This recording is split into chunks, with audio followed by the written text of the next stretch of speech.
So you know in video games where you have dialogue options that you have to choose from to move the story forward?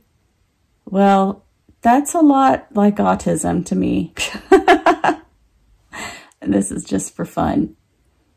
But I just noticed that I frequently, in video games and as in life, I choose the wrong dialogue options and end up, you know, not moving the story in the direction in which I want. Like on Witcher 3.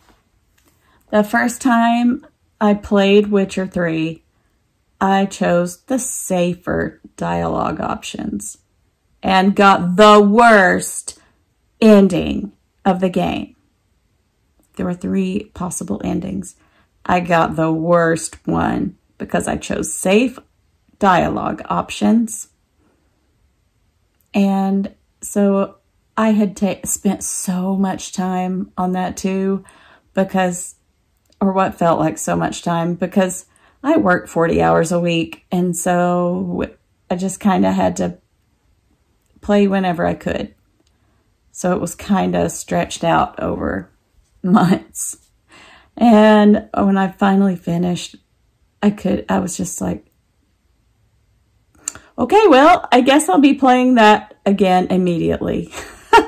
Because even though you can save it, you don't know exactly which save you need to go back to. Like how far back did I screw up?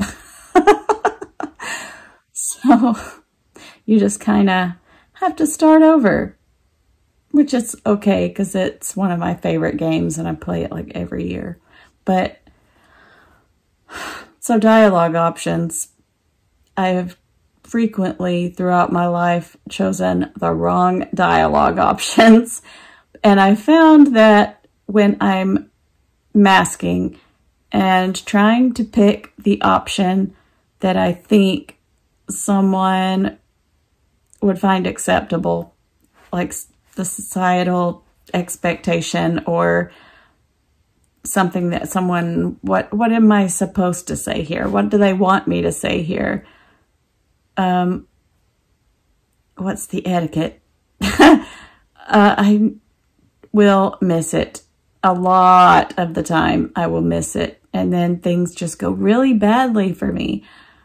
And whenever I just wing it and say, okay, I'm just going to unmask and just hit them with whatever comes out of my mouth, I might even get like a charisma bonus on that. Charisma points. But there's kind of a 50-50 chance on that. It may also have devastating results. But I've had some funny times in my life where communication didn't go as planned. And it can be something as silly as like a shift in the volume of my voice, which happens randomly. Sometimes I will just get really loud for no reason. And then it can really change the tone of things. And so, oh my gosh, the funniest thing I think that's ever happened was I used to play piano in high school at events and stuff just for a little extra money. And I had just turned 16, hadn't gotten my license yet. It was at this old judge's house. And he had an antique organ, like the musical instrument that you play upstairs. And he took me and my mom up there to show us. And so as we're leaving, my mom says, "Go tell him thank you for showing you his organ." And I was like, no. 16-year-old autistic me that wasn't diagnosed yet, even I know that that's a bad idea. And he's talking to a group of men, and I'm just like, I don't want to go interrupt him, especially not for that. And my mom would do this thing where she would whisper in my ear, and oh my gosh, it was one thing that made me instantly angry. I just did a video on anger, and I'm like, I don't really know that many things that make me that. That's one of them. So, because she wouldn't control her breath, and like it would all be every syllable of the word, a puff of whisper breath in my ear, and everything about it sounded awful and felt awful. And she would grab my arm and pinch and twist, like under my arm, like kind of where no one could see. And she would do the grab, pinch, twist, and then whisper. So she grabbed, pinched, twisted, and whispered, "You go tell him." And I knew I was going to get it when I got home if I didn't do what she said. So I just marched myself over to this judge and said, "Thank you for showing me your organ," in front of this group of men, and then just hauled ass out the door.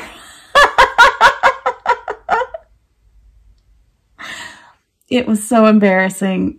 But if I had, it was like that was the only dialogue option I had available to me. The two options I had available to me at that moment were scream this thing that could be totally misconstrued, or say nothing and get it, a physical punishment when you get home. And so I chose that one. Oh my gosh. But yeah, I did. If I had been a quicker thinker when it comes to how to tactfully say things, maybe I could have just dropped it at thank you and then just told her, hey, I said thank you. That's all I needed to say. And maybe the punishment would have been not as bad as I was expecting. But I didn't. I just repeated what she said. And that's another way sometimes communication can go wrong for me, because I tend to repeat things. And not just phrases, but some days it'll be like there's a word of the day, and I will be like that little kid that says, apparently. That'll be me. I will say one word repeatedly throughout the day, and I've caught myself doing it on these videos, and I've also caught myself imitating mannerisms or some sort of speech thing that people have. If I'm around someone and they do something, they have like a thing that they do in their speech. I will pick up on it, and I unintentionally mimic that, mirror it, whatever you call it, but it'll get stuck like a record. And I guess it's some form of echolalia. I don't know how to pronounce that. The echo thing. Maybe it's some form of that, but it's so unintentional. And like I've heard of mirroring people to kind of, it's a form of masking or whatever. But this is completely unintentional, and I'm not consciously doing it. But then when I observe myself doing this on a video, I am mortified, like, oh my God, I didn't realize I do that to that degree. When I was a kid, I would imitate accents. If I was around my family from New Hampshire that came down to visit for like a week after they left, I'd be talking totally wicked fast and just it would take a while for the accent to go away. And I had some friends from Wisconsin in school, and I would imitate them, and some of the other kids would say, "Why are you talking like that?" And I'd be like, "I don't know."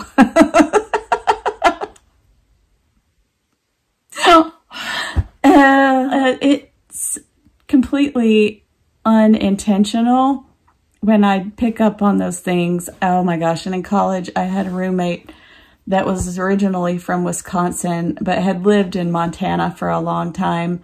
So luckily, it wasn't really thick Wisconsin accent. It had kind of neutralized a little bit from being in Montana for a while, but I could still hear it, and it would happen sometimes that I would throw that out there. And I'm aware that I have an accent, and it's more neutralized now than how it was when I grew up. But whenever I moved out to Montana, I had such a hard time understanding people because it was like they were speaking so fast. And I asked, I was ordering a sandwich, and this person behind the counter asked, "White wheat or onion?" And I said, "What?" And I had to ask the person to repeat themselves like 3 times. Finally, they said, "White wheat or onion." Oh my God, I'm so sorry. That's another way in which communication can really get me. But luckily for me, the repeating thing started to catch on up there, and I didn't sound as bad for as long as it may have taken somebody without the subconscious mimicking ability. But yeah, those are just some funny ways in which communication can go wrong for me, because when I don't mean to imitate somebody, I'm not doing it in a mocking way. It's like a subconscious thing that happens. And when I was a kid, sometimes when I would do it, the adults would say, "Are you mocking me?" And I really wasn't, definitely wasn't mocking them.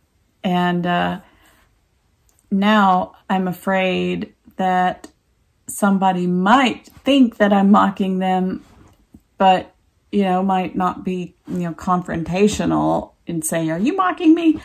But then think that I am, or think that I'm intentionally like making fun of them or something, or just being, I don't know, offensive if I imitate a accent or dialect or mannerisms. Oh, and it can be bad. It can be annoying to me too, but yeah, those dialogue options sometimes it's like I literally can only think of, like, if I'm speaking to a person, I think I only have 3 choices and none of them look good. None of them sound like good options. Oh my gosh, and speaking of video games, I usually play nice on video games, and I don't like killing animals on video games, and those poor animals can't help their programming. But they will charge you on Skyrim. I usually end up getting Kind's Peace so that I can just shout at the animals with Kind's Peace and they leave me alone. So on Witcher, I can't do that. So one time I was playing Witcher, and there were wolves, and I did not want to dismount my horse and fight these wolves. So I just raced into town and with this pack of wolves chasing me the whole time. And I ran into town and past the town guards. The wolves started attacking the guards. And I just kept riding. But I don't want to fight video game animals. That is not why I play video games. I don't play video games to fight animals. Whose idea was that? They need to at least give you an option where you can go in and select aggressive animals. Like, no, they're not going to do that. Now, I guess there might be some that might in some cases, but make it so that they won't attack unless provoked, at least. Oh, yeah. So anyway, that's a little different than how it started with the communication thing, but I'll just end on that. I have nothing else to say tonight.